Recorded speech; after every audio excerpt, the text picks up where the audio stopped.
আজকের ভিডিওতে সবাইকে স্বাগতম জানাচ্ছি। আমরা আজকে পোলট্রির মাংস আর আলু ভুনা করার চেষ্টা করব। এখানে সকল ধরনের মশলা বেটে নিয়েছি, চুলায় কড়াই উঠাই দিয়েছি, কড়াই গরম হয়ে গেছে, কড়াই তেল দিয়ে দিচ্ছি। তেলটা গরম হয়ে গিয়েছে, রাখা পেঁয়াজ রসুন মশলা দিয়ে নিলাম।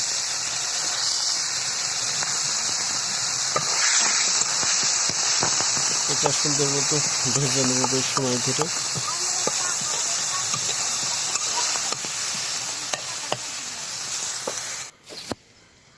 এবার লবণ, হলুদ আর ধনের গুঁড়াটা দিয়ে নিলাম। আমাদের মশলাটা প্রায় ভাজা শেষ হয়ে গেছে। দেখতে পাচ্ছেন যে বেশ সময় ধরে ভেজেছি, যার কারণে আমাদের ভাজা কিন্তু হয়ে গেছে। এখন আমাদের মাংসটা এবং আলুটা দিয়ে নেব। প্রথমে আমরা মাংসগুলো দিয়ে নিলাম।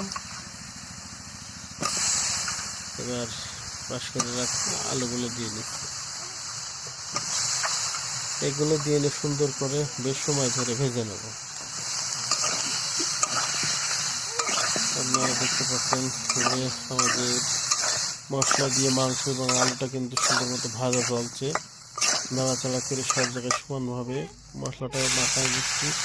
এর ভিতরে বেশি পানি নেই, যার কারণে নিচে লেগে লেগে যাওয়া ভাব হচ্ছে। বেশ সময় ধরে আমরা ভেজেছি।